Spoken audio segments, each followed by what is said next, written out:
चोट लागता सचो ए छोटी तहरा चोटी से चोट लागता। बर्दाश्त करो onlinebhojpuri.com।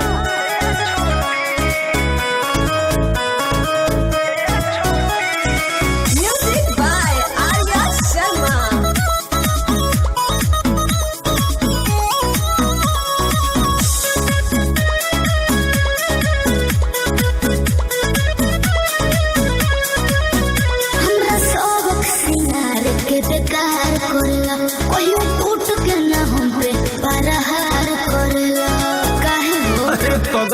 क्या कहत रे बुझो गोरी सटला या खटला से गल गईनी तोहर देखी सूरतिया फिसल गईनी। अब तो कमर के नीचे भी उठला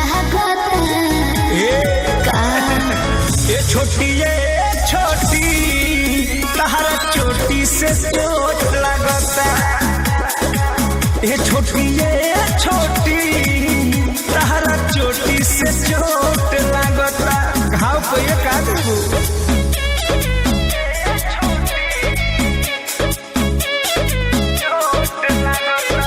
onlinebhojpuri.com।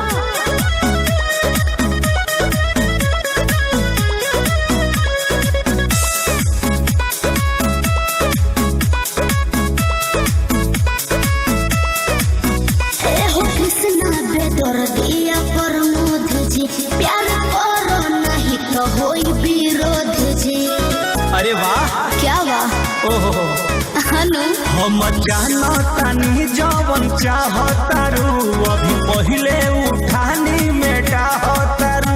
देह पहिले से ज्यादा तुहर मोटा लागता। छोटी जी ए छोटी तहरा चोटी से चोट लगता। कब छूटा ये छोटी तहरा चोटी से चोट लगता। ओ नहीं हुआ तर नहीं छुआ तर नहीं हुआ के रस खानी छुआ तर तहरा दिलवा में हमारा तो खोट लागता। ये छोटी तहरा चोटी से चोट लगता। सचो ये छोटी तहरा चोटी से चोट लगता। जान ले लो onlinebhojpuri.com।